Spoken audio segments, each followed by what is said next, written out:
joyful noise, and we are going to be joyful and noisy this morning. We're going to do 3 songs for you before worship starts. So we encourage you to clap your hands, stomp your feet. If you feel like standing, please stand, feel the music, because this is celebration worship. First song we're going to sing is Guide My Feet. Zachary, could you give Scarlett a little more of my guitar, please?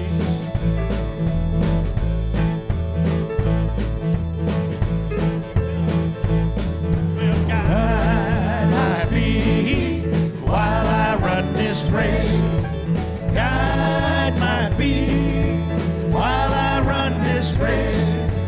Guide my feet while I run this race. For I don't want to run this race in vain. Hold my hand while I run this race. Hold my hand while I run this race. Hold my hand while I run this race. For I don't want to run this race in vain. Play, Renee.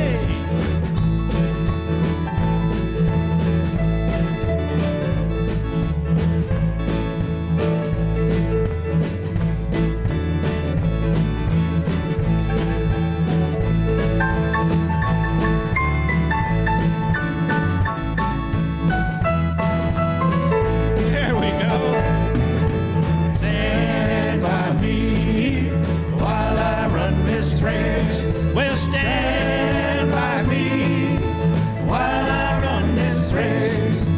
Stand by me while I run this race. For I don't want to run this race in vain.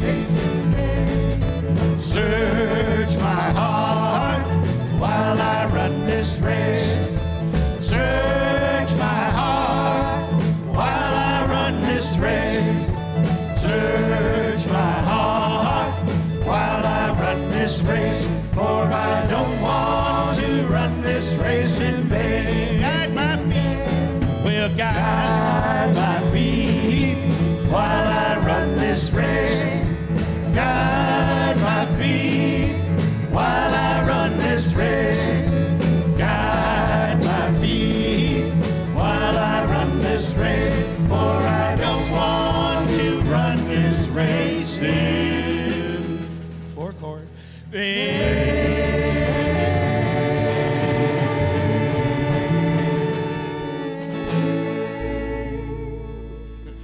All right.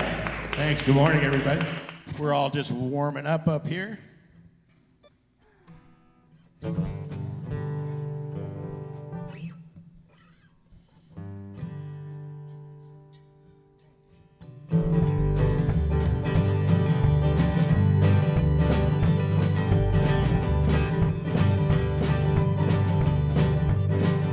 I'm gonna lay down my sword and shield down by the riverside, down by the riverside, down by the riverside. I'm gonna lay down my sword and shield down by the riverside. Study war no more. I ain't gonna study war no more. Ain't gonna study war no more. Ain't gonna study war no more. I ain't gonna study war no more. Ain't gonna study war no more. Ain't gonna study war no more. I'm gonna lay down my burden down by the riverside, down by the riverside, down by the riverside. I'm gonna lay down my burden down by the riverside. Study war no more. I ain't gonna study war no more. Ain't gonna study war no more. Ain't gonna study war no more. I ain't gonna study war no more. Ain't gonna study war no more. Ain't gonna study war no more. Live with Richard.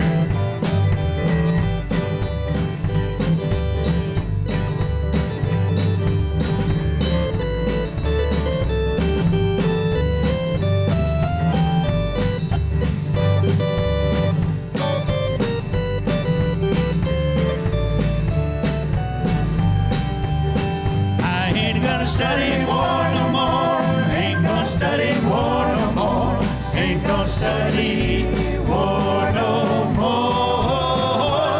Ain't gonna study war no more. Ain't gonna study war no more. Ain't gonna study. Shake your neighbor's hand. I'm gonna shake hands all around the world. Down by the riverside. Down by the riverside.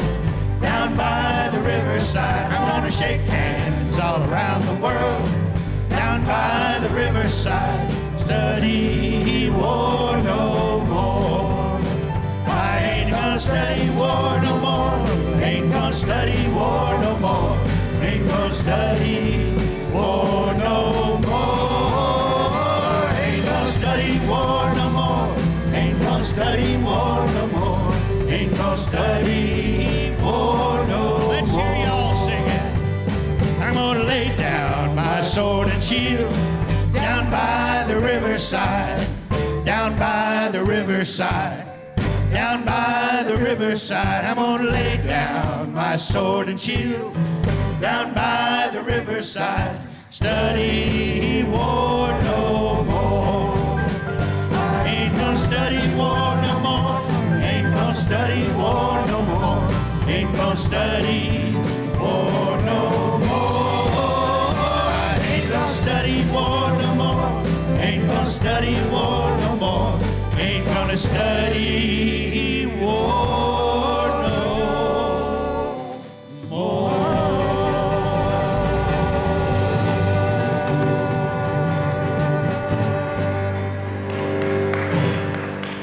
All right.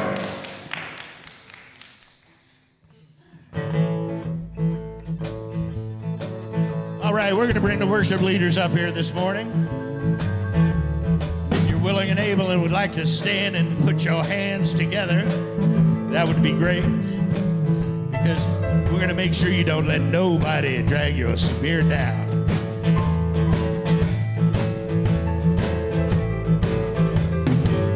You might slip, you might slide, you might stumble and fall by the roadside. Well, don't you ever let nobody drag your spirit down. We're here walking up to heaven. Don't let nobody turn you around. Walk with the rich, walk with the poor. Learn from each other, that's what love is for. Don't you let nobody drag your spirit down. We'll be walking up to heaven. Don't let nobody turn you. Okay, this is your part to help us out. Well, don't you let nobody drag your spirit down. Let nobody drag your spirit down. Let nobody drag your spirit down. Drag your spirit down. Nobody drag your spirit down. We're here walking up to heaven. Don't let nobody turn you around. Nobody drag your spirit down. Some say yes, some say no. Some wait to see which way the wind will blow. Don't you let nobody drag your spirit down. Drag your spirit down. Nobody drag your spirit down. We're here walking up to heaven. Don't let nobody turn you around. Let nobody drag your spirit down. Well, don't you let nobody drag. Come on, sing along with us. Let nobody drag your spirit down. Don't you let nobody drag your spirit down. Drag your spirit down. Nobody drag your spirit down. We'll be walking up to heaven.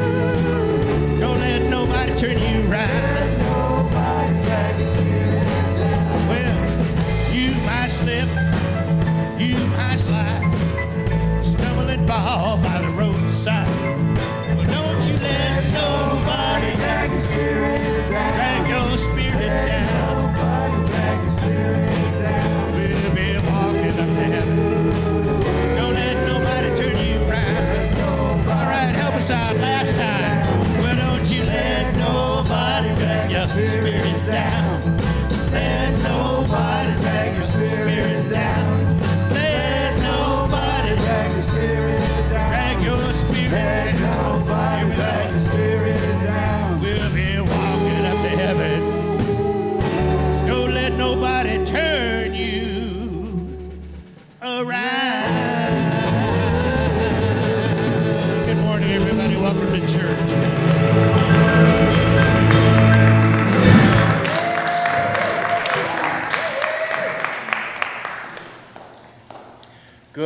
morning. So glad to have you here. So good to be here. My name is Jeffrey Melcher. I'm the Director of Religious Education, and I'm going to start with a land acknowledgement. We acknowledge the land of the peoples who belong to this land, the Muwekma Ohlone peoples. Our church, our homes, and our institutions are occupying their lands, ancestral and current. We unconceal together that the lands were stolen from the Ohlone peoples. We have an ancestral relationship, who have an ancestral relationship for millennia, continuous to the present day, with plants, the animals, and the water. Ohlone peoples are still here. We also recognize that the Ohlone ancestors, in spirit and of the land, are present. In solidarity with all Indigenous people and their right to self-determination and justice, we commit to working towards accountability of the theft, dispossession, and resulting trauma Native peoples continue to face. We commit to be active partners towards the healing of the intergenerational trauma which persists to this day. Amen. So may we live. Amen.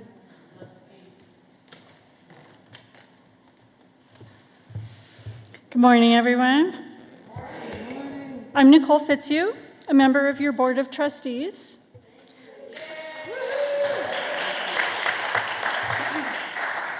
I welcome those attending online and those attending in person to the community of First Unitarian Church of Oakland.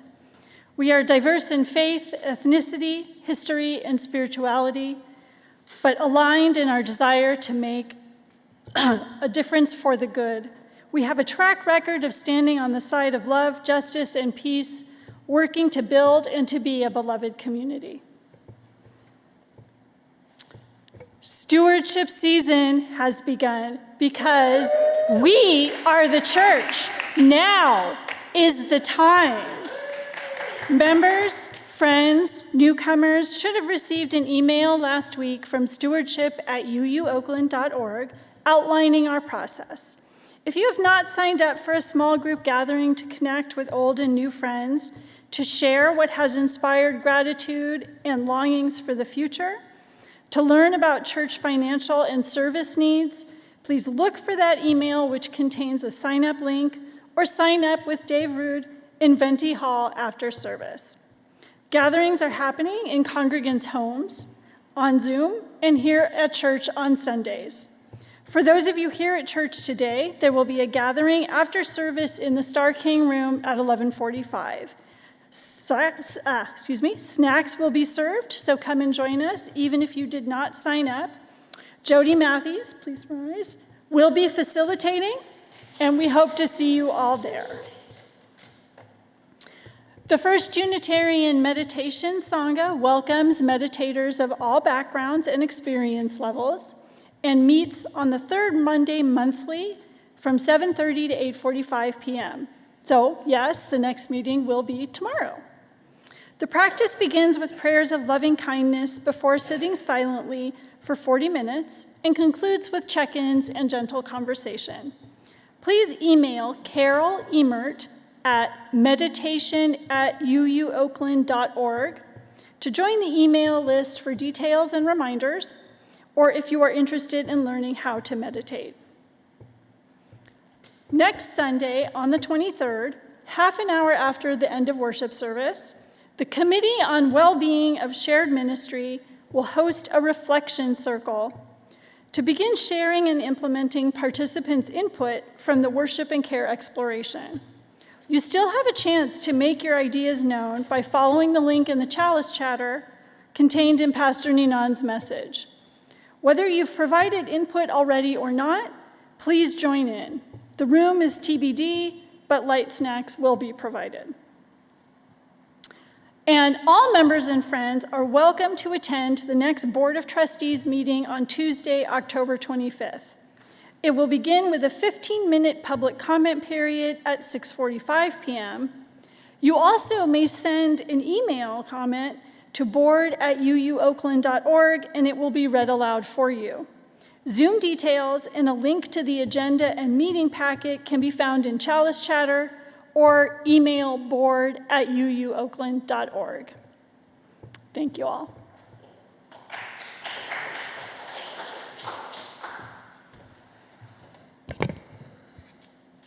Hello, I am Piper Rowanoak Swim, the worship leader for this service, and I'd like to invite back Jeff. Oh, thank you. I'd like to invite Jeff back to light our peace candle.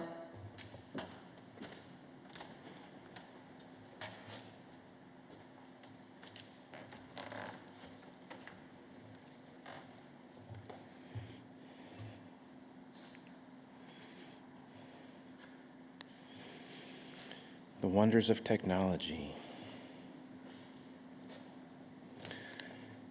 So I invite you, as we light this candle here, we also light it in our hearts. We light the peace candle today, reflecting on peace that is not found, but built by a series of choices to make amends, perhaps to offer forgiveness, always to be accountable. These words are from Adrienne, an 18-year-old in Leuven, Belgium, who undertook transformative justice and peace building. I can't undo what happened, but I can make sure it doesn't happen again. And now we will light our Black Lives Matter candle. We light the Black Lives Matter candle today with words of film director and changemaker Ava DuVernay. When we're talking about diversity, it's not a box to check. It's a reality that should be deeply felt and held and valued by all of us. Together we say, Black Lives Matter.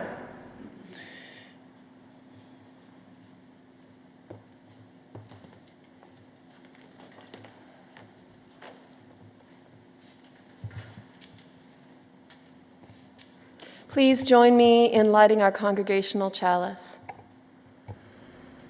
You'll see the words on the screen that we'll say together. There are also motions that we do that you can learn from your neighbor. Let's begin. With this chalice, symbol of Unitarian Universalism, it reminds us of the divine, all of creation, the power of love, to heal and spoken, and to be grateful for life's blessings each day.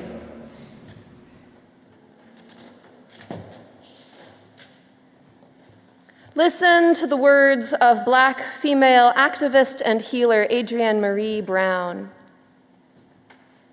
Wherever you are beginning this, take a deep breath and notice how you feel in your body and how the world around you feels. Take a breath for the day you've had so far.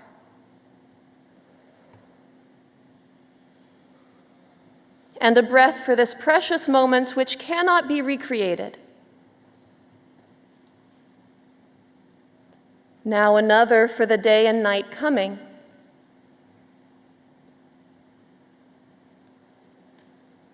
Here you are in the cycle between the past and the future, choosing to spend your miraculous time in the exploration of how humans, especially those seeking to grow liberation and justice, can learn from the world around us how to best collaborate, how to shape change.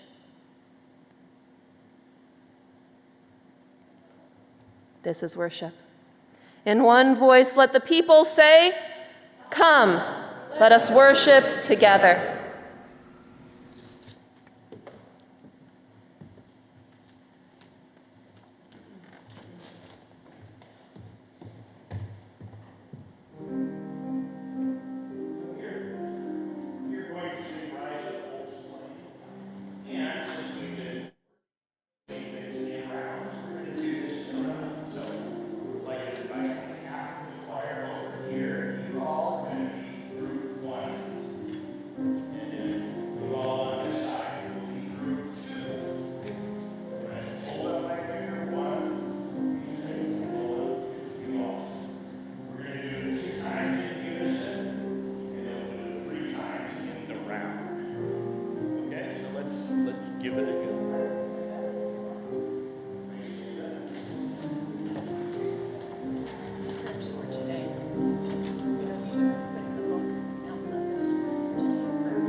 In this time for all ages, which means everybody in this room, we've got a little kinesthetic thing to do. But before we do that, I have a cute little story about that last song and a kind of a Samhain service and some children introducing this particular song. And it was actually particularly funny for the older people when they mispronounced it. Said the title of the song was "Rise Up, Old Flame."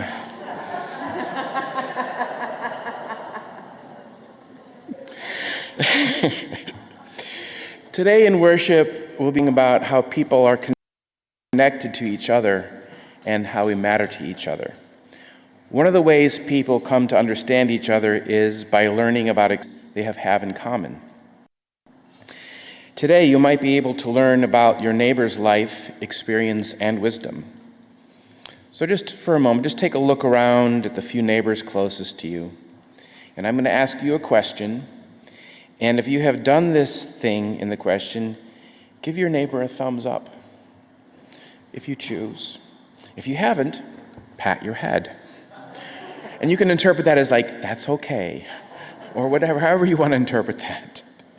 So anyway, so let's give it a try. Give your neighbor a thumbs up or pat your head. I'm just going to try the motion. Give your neighbor a thumbs up. Okay, we got that. Pat your head.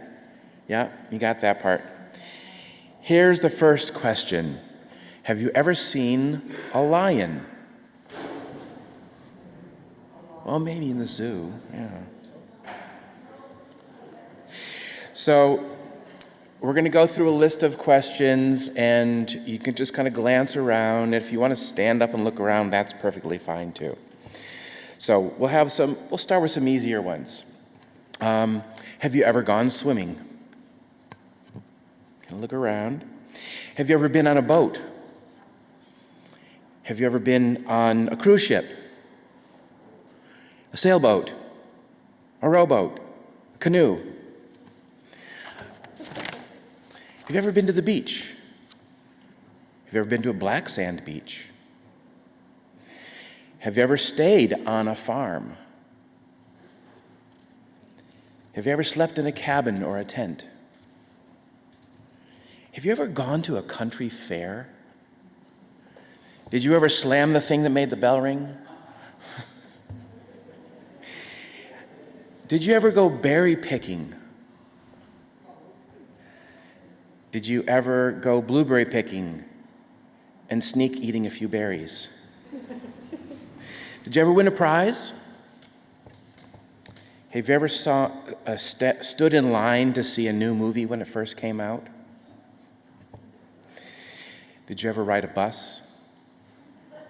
Did you ever drive a bus? Have you ever had a pet? Do you play an instrument? And are you Unitarian Universalist? Thinking about it?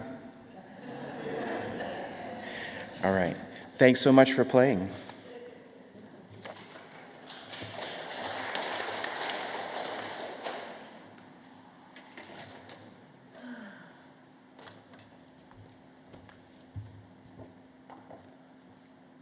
So today we are talking about being in connection with one another, and we have a practice that we like to do for those of us who are in person and also those of us who are gathered on Zoom about being in connection with one another. So let us take this moment to greet each other in community. As we are still in pandemic conditions, please bear in mind social distancing needs may vary from person to person.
Please welcome Crescendo Choir this morning with one of my favorite songs, My Baby's Lullaby, We Shall Be Known, by my muse. So we're going to put the words up on the screen. Should you want to sing along, please feel free to join in. We'll sing it 3 or 4 times, so you'll get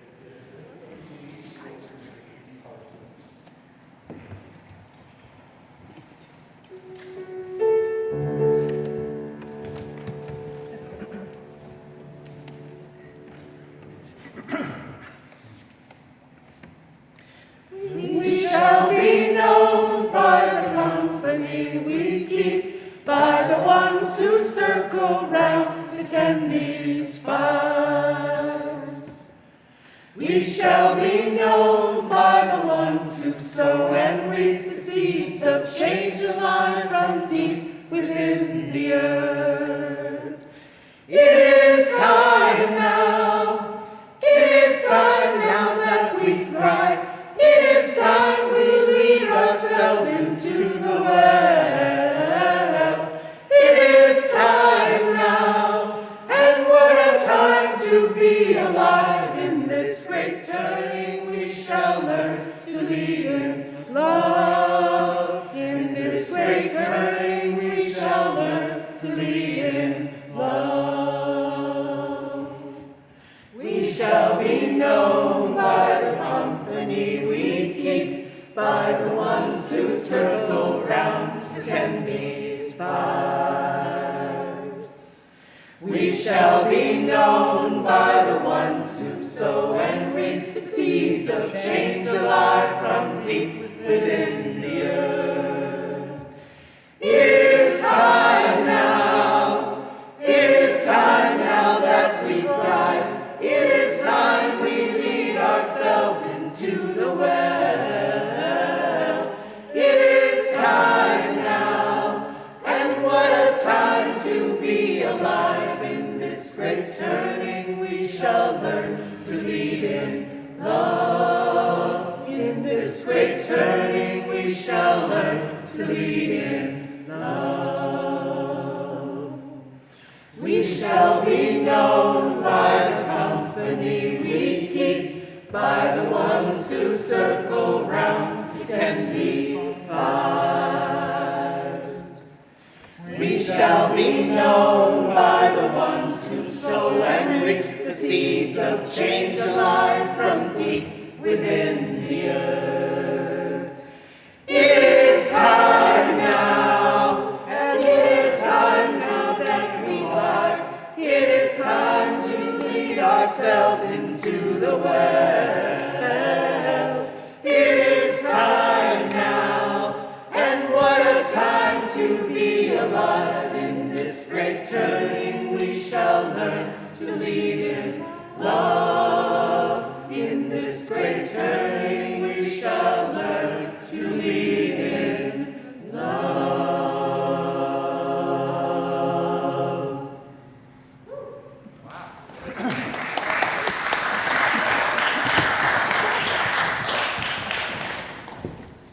May it be so.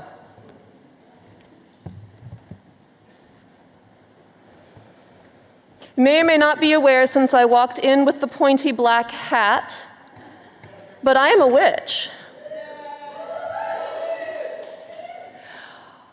Witches aren't very good at agreeing on things.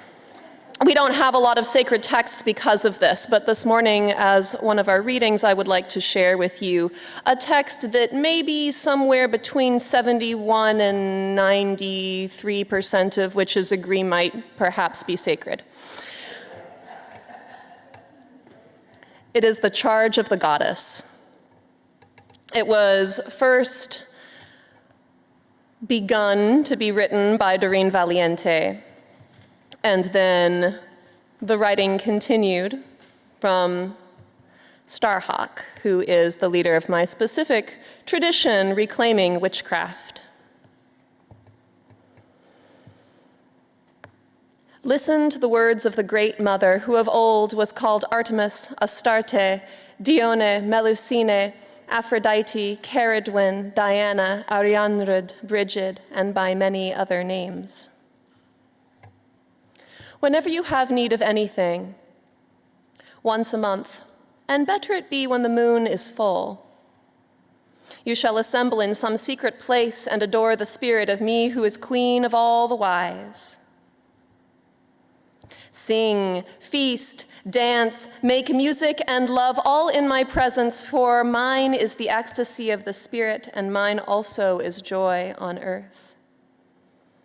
For my law is love unto all beings. Mine is the secret that opens the door of youth, and mine is the cup of wine that is the cauldron of Ceridwen, that is the holy grail of immortality. Nor do I demand aught of sacrifice, for behold, I am the mother of all things, and my love is poured out upon the earth. Hear the words of the star goddess, the dust of whose feet are the hosts of heaven, whose body encircles the universe. I, who am the beauty of the green earth and the white moon among the stars and the mysteries of the waters, I call upon your soul to arise and come unto me. For I am the soul of nature that gives life to the universe. From me all things proceed, and unto me they must return. Let my worship be in the heart that rejoices, for behold, all acts of love and pleasure are my rituals. Let there be beauty and strength, power and compassion, honor and humility, mirth and reverence within you. And you who seek to know me, know that the seeking and yearning will avail you not unless you know the mystery. For if that which you seek you find not within yourself, you will never find it without. For behold, I have been with you from the beginning, and I am that which is attained at the end of desire. Thank you. Now is the time in our service where we lift those in our circle of concern into the loving embrace of the larger community. Let us speak the names of those we wish to memorialize, celebrate, or remember today. We begin this embracing meditation with the concerns that were written in our congregation's Joys and Sorrows book. My neighbor, Mrs. Young, passed away, and my friend, Carol Francios, is mourning her brother's death. Peace and well-being to my spouse, Linda Jo Morton. Prayers for Tara Miller as she asks for a 20% promotion and raise serving the arts education community at Hayward High School. Seeking loving thoughts, prayers, and meditations for fierce and creative and loving spirit sister who is facing health challenges in New York City. And I do not quite make out the name of that spirit sister. Is the person who wrote that willing to speak it aloud? Thank you. What else is weighing or lifting up our hearts today? Let us speak out with our voices.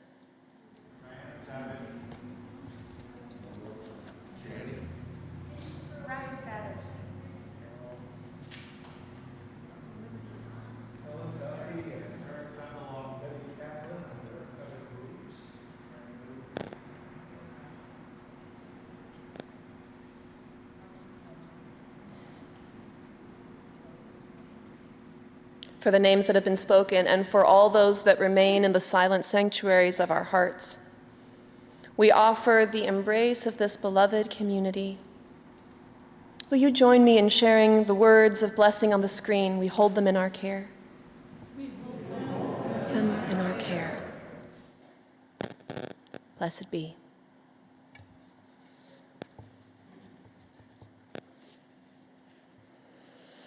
And now, please join me in a time of prayer or meditation through the idiom of my religious tradition. I invite you to adjust the wording of this prayer in your heart to language that speaks to you best, as we members of religious minorities do every day. Goddess, help us to know ourselves as part of the greater whole. Help us to move beyond the illusions of greed and individualism, to remember that the truth is that we are small but beloved parts of you, and that beyond the traumas and deprivations that keep us selfish lies are deeper nature, and that is loving abundance. Hold us gently in our grief. Help us to gently hold others. Help us to hold you in this time of great change. Guide us that the company we keep may heal our souls. In this great turning, let our law become love unto all beings. Like the forest and the murmuration and our own bodies, may we value every part of ourselves, love every part of ourselves until we are once again whole. Amen, and blessed be. I'd like to invite Crescendo Choir forward once more.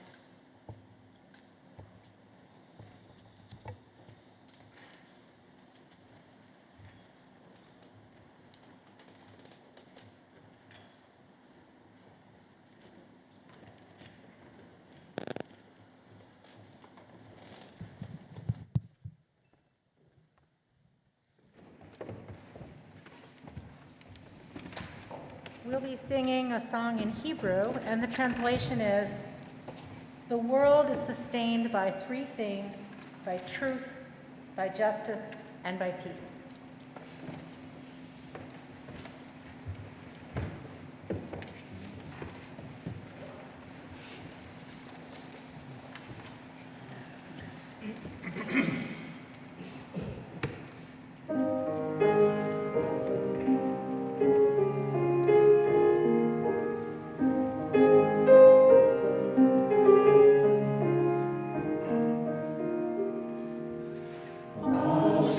Astro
It's a delight to be back with you today.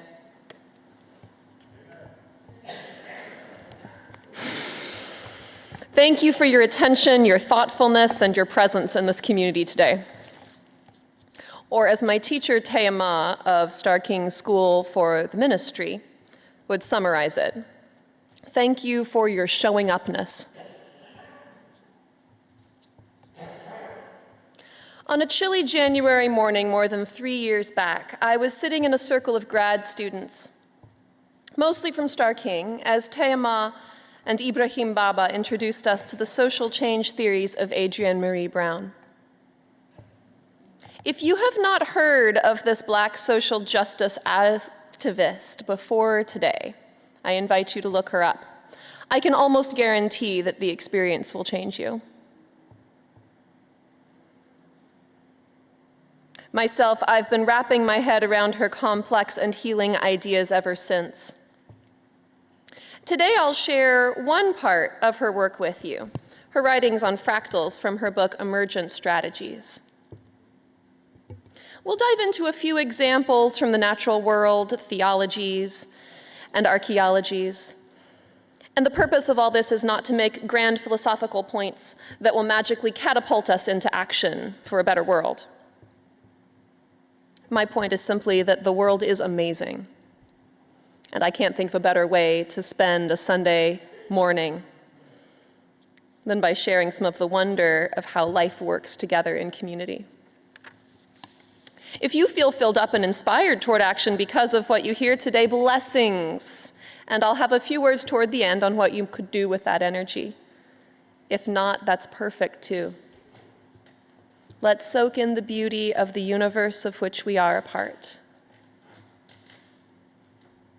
Start with your fingertips. Look at them right now.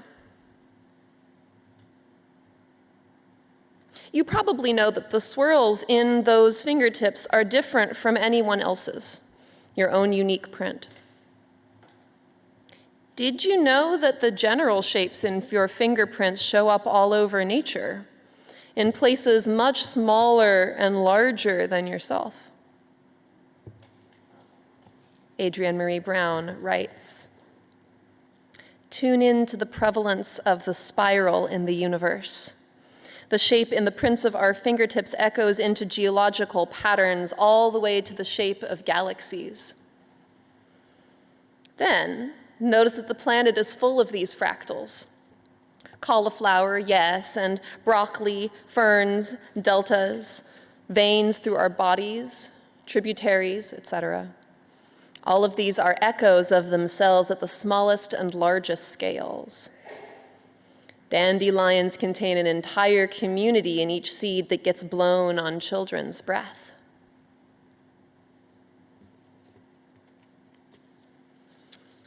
Well, fractals are one of the fundamental structures of our universe. The fractal foundation defines a fractal as a never-ending pattern.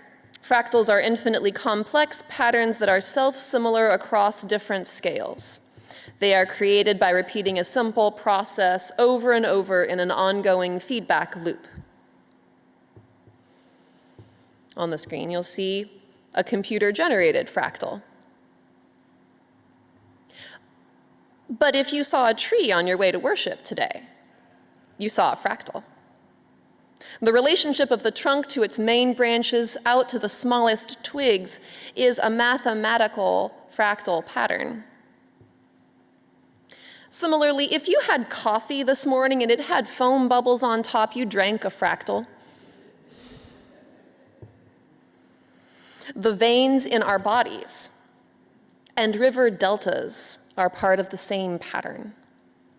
Rivers all over the world, people all over the world, animals all over the world.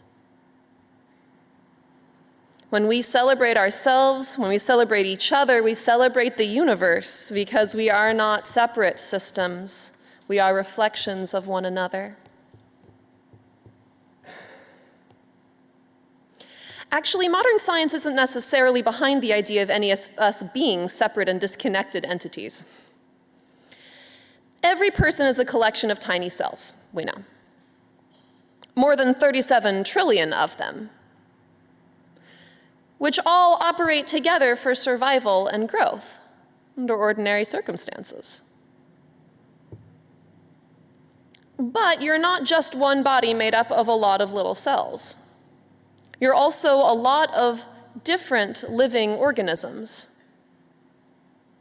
The Human Microbiome Project tells us that human bodies contain trillions of microorganisms, outnumbering human cells 10 to 1.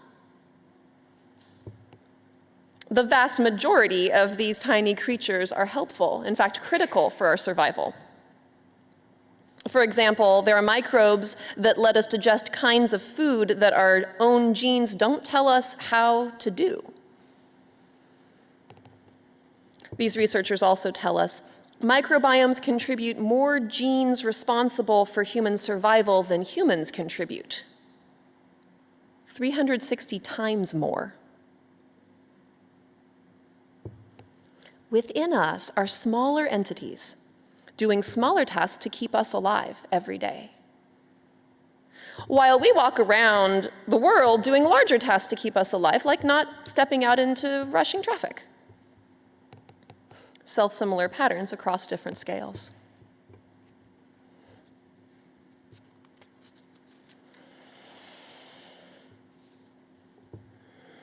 My favorite example of this is trees, or rather, a forest. It just tickles me when science catches up to something witches have known for centuries.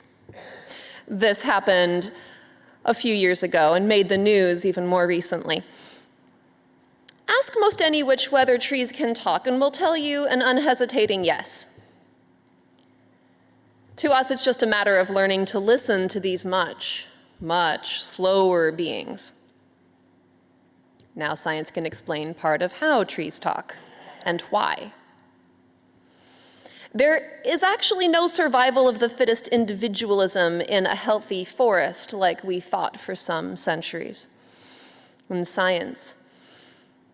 Modern scientists like Dr. Suzanne Semard and Piper Rowanoak tell us about the mycorrhizal network of fungi that exists just beneath the surface of the soil, that take in as much as 30% of the food that trees make.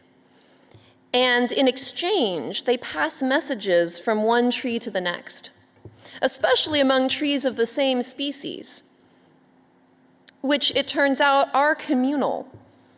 They share resources unhesitatingly. And they also often make alliances with other tree species. An old, strong tree will send part of the nectar it creates through photosynthesis to saplings who would die in the shadowed forest floor without their help. Sometimes that tree sends nectar to a sapling of a different species. That's how the forest outlives its elders each time the elders fall. A forest is not a bunch of individual trees. It's a network of cooperative, interdependent relationships operating with a collective intelligence like in insect colonies. Dr. Suzanne Semard, who first discovered this fungal network, calls it the wood wide web. All right, so ourselves, a forest. But zooming all the way out on this fractal existence is harder. What we know about the universe can't fill a thimble in the ocean of what there is to know. One piece we do know that I find pretty staggeringly cool is another fractal. If we plot the locations of all the galaxies we've found so far in the universe, the map looks almost identical to the layout of neurons in the human brain.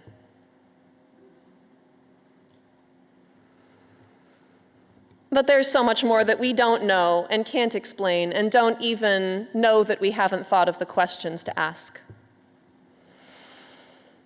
Oh, here is where many people turn to faith. If I give you a window into mine, I hope you'll excuse me. It is October after all. Everybody else is talking about witches, so we may as well join in. And by witch, I mean that I am a member of an earth-centering religious tradition. In my case, one that is pulling together some of the disconnected pieces of information that we have about the practices of ancestors who come from Western and Northern Europe, and pulling them into a cohesive structure for our modern lives. So my metaphors and my religion come from nature. I think it's helpful to consider the divine in this fractal way. A whole similar to and filled with smaller pieces working together. From cells to ants, and people, trees, oceans, planets, galaxies, galactic clusters, cosmic forces like gravity are all part of greater wholes. And also rock spirits, city spirits, zeitgeists, old pagan gods, pantheons, the earth goddess are part of greater wholes. In both cases, a term in my tradition reclaiming witchcraft that describes this greater whole is the star goddess. Hear now the words of the star goddess, the dust of whose feet are the hosts of heaven, whose body encircles the universe. She's like a fractal, zoomed all the way out. And she says, my law is love unto all beings, perhaps because knowing that the survival of one is bound up in the survival of all those around, larger and smaller than yourself.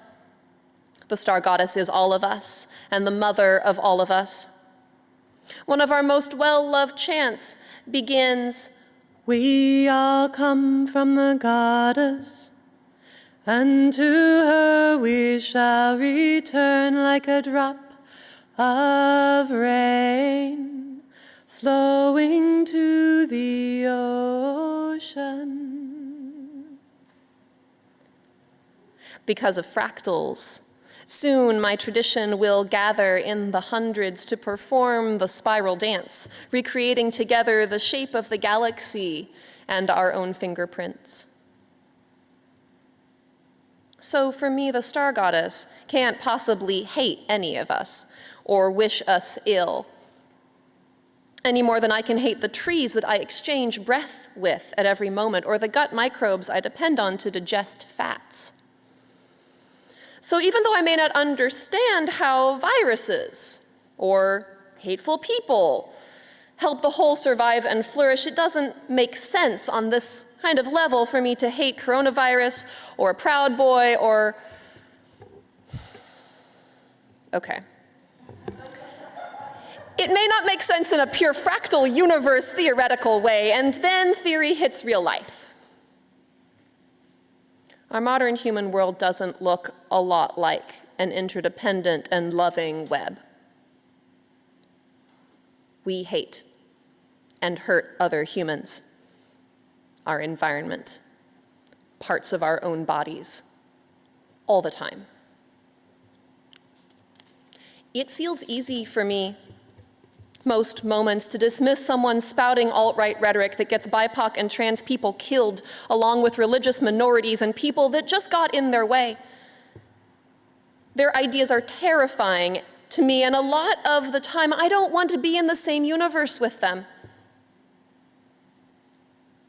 There are so many ways we hurt one another and hinder our collective survival.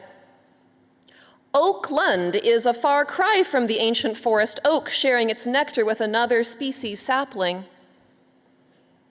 I see my family struggle to pay for our medical needs while the ultra-rich get every service they may want, while over 8 million people die each year because they can't access enough health care at all. It breaks my heart. Why are we so different from trees?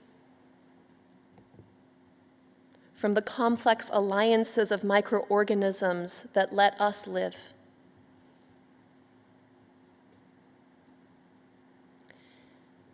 maybe we haven't been for very long. One theory comes from Dr. Jan Eisler, German Jewish author and sociologist. In very brief, in her 1987 book, The Chalice and the Blade, she coined the idea of partnership societies, contrasted with dominator societies. Partnership societies are based on a kind of deep cooperation and alliance found in a forest. This is an older and more healthy type of society that she says gives us clues about how to build a functional future.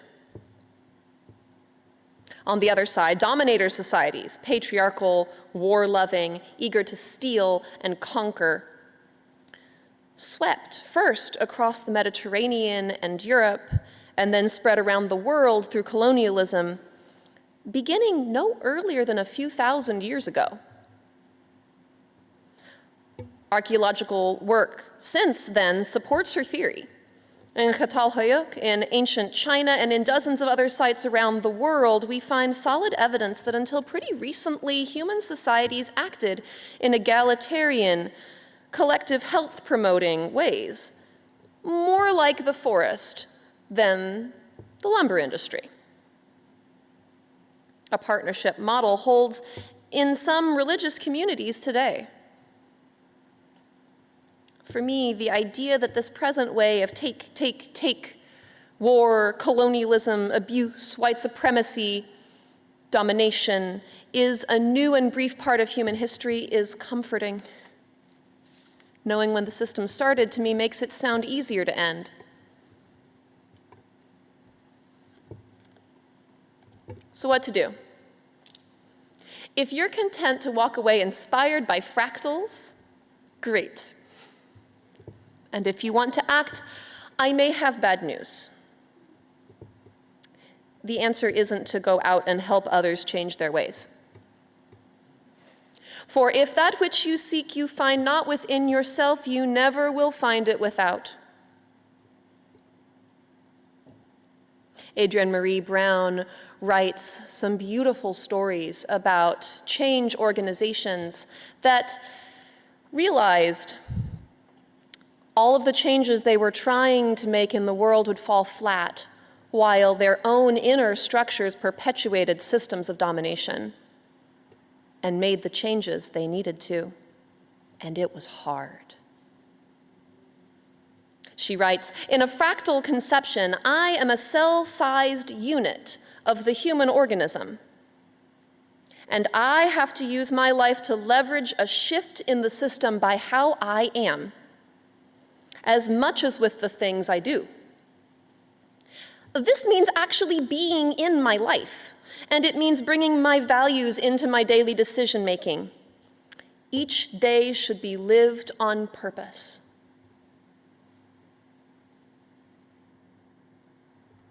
There is a fundamental law of magic that states that all we can ever affect with magic is ourselves.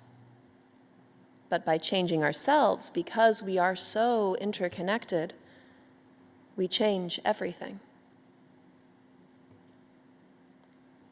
It is time we lead ourselves into the well. Find the places in yourself where you are at war. Try to study war no more. Those places where you are fighting against your own well-being, and in your organizations, and your families as well, if you want to make real change. Start with one thing. If a change brings you more in touch with your values, even if it feels tiny, it will have ripple effects, and you will never know how big those are. In short, be the change you wish to see in the world. This is the work. Thank you for exploring it with me. Remembering that here you are in the cycle between the past and the future, choosing to spend your miraculous time in the exploration of how humans, especially those seeking to grow liberation and justice, can learn from the world around us how to best collaborate, how to shape change. Blessed be.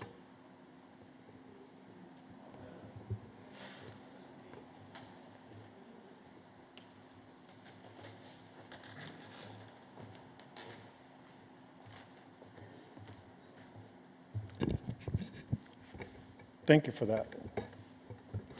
Hi, my name is Dave Rudy, and I've been asked to talk about generosity.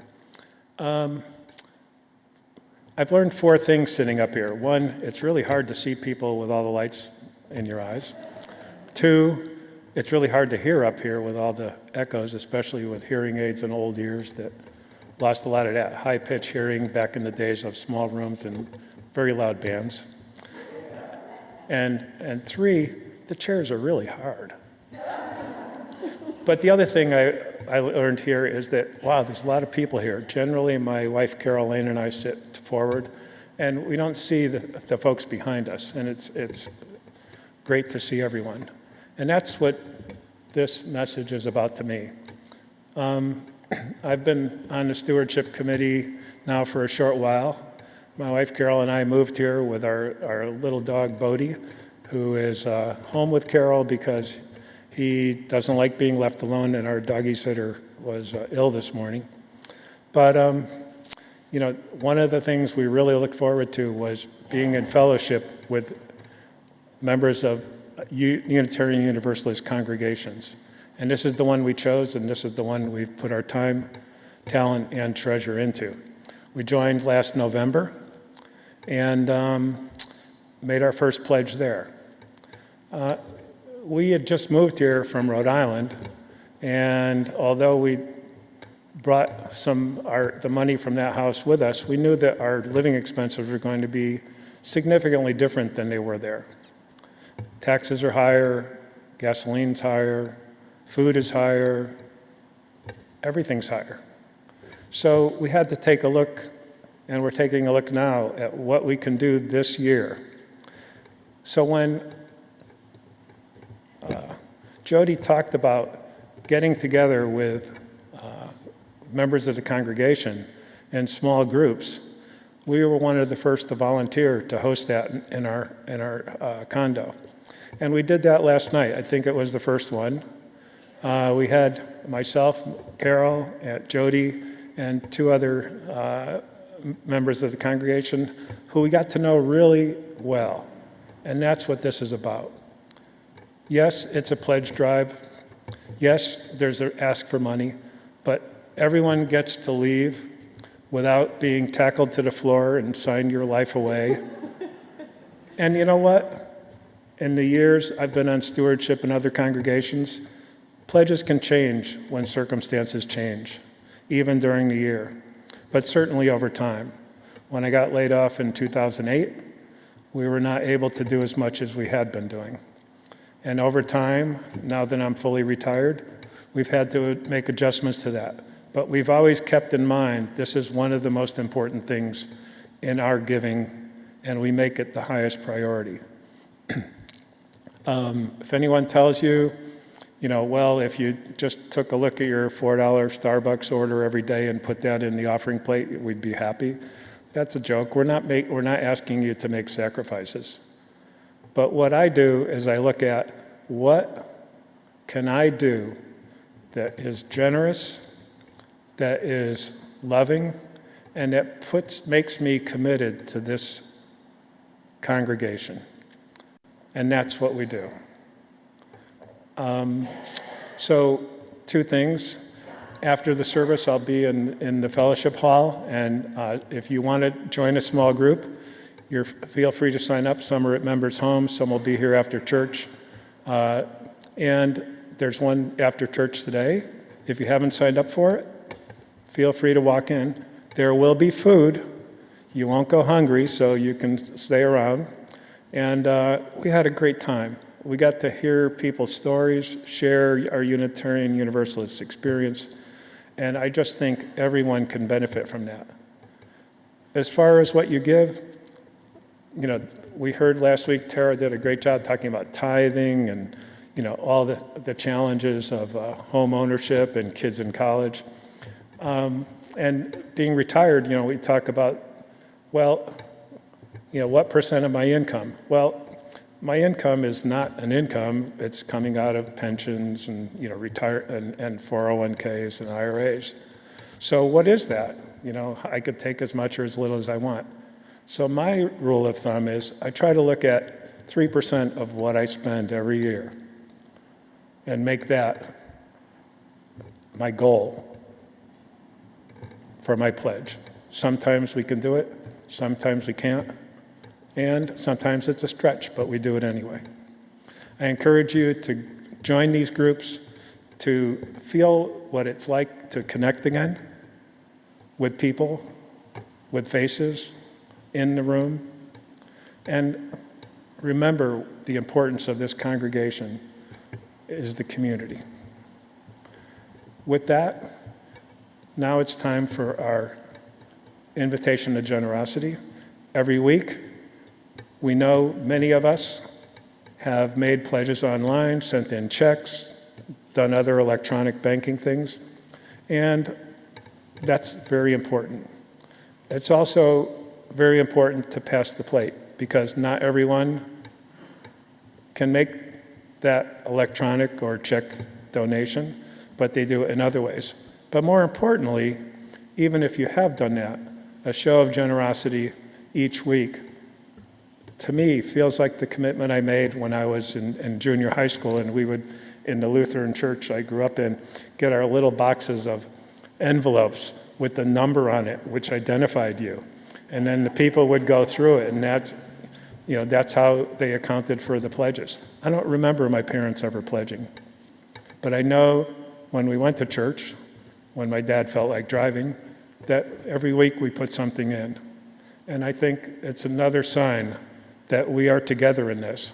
So if you're new, if this is your first time or second time, please feel free to let the basket pass you by. Your presence here is your gift to this congregation.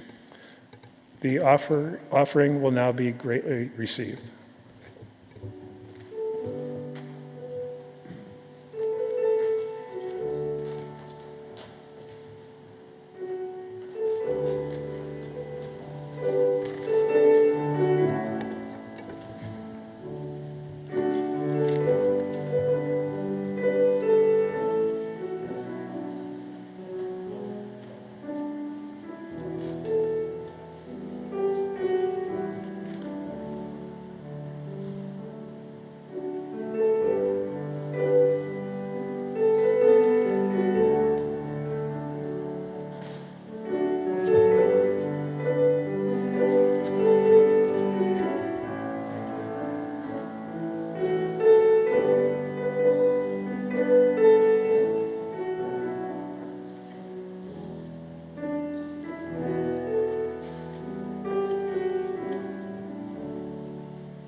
Please join me in the words on the screen to acknowledge the generosity that you have shown. To the work of the church, which is weaving the tapestry of love we call community, we dedicate ourselves and these our offerings. Thank you.